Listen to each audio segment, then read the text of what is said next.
Welcome to Khalil Themes tutorial. Today I will show you how to create your first page in WordPress. So let's start. You can see that I'm at my WordPress admin panel already. So navigate to Pages and then click on Add New.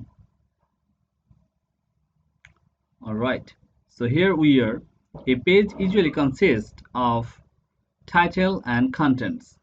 So here write any title. I'm giving here any name.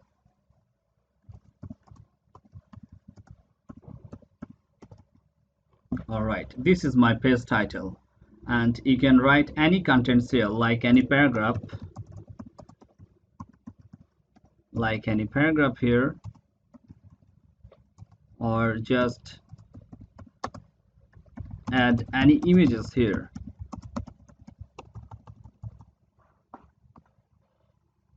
If you click here, you can add any media like video or images.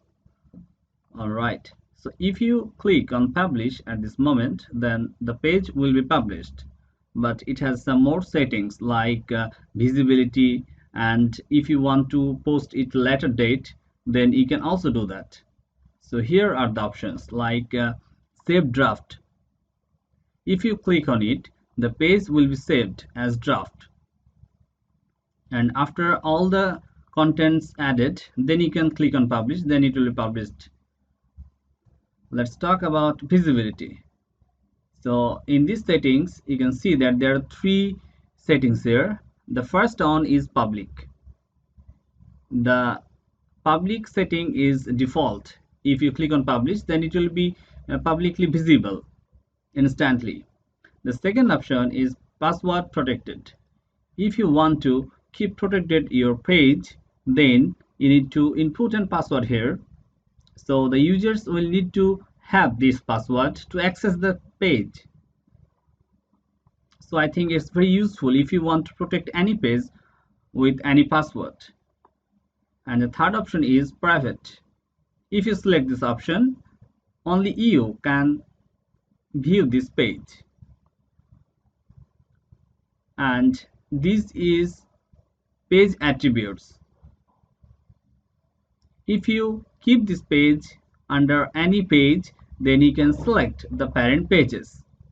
If I select home page, then this page will be saved under home pages. The last one is featured image.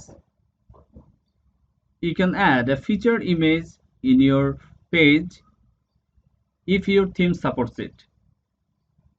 So this is the basic theme of WordPress. This theme does not support it, but there are many premium themes out there. There you can easily use your featured image. You can create a page now, and I think it's very easy to you. Thank you.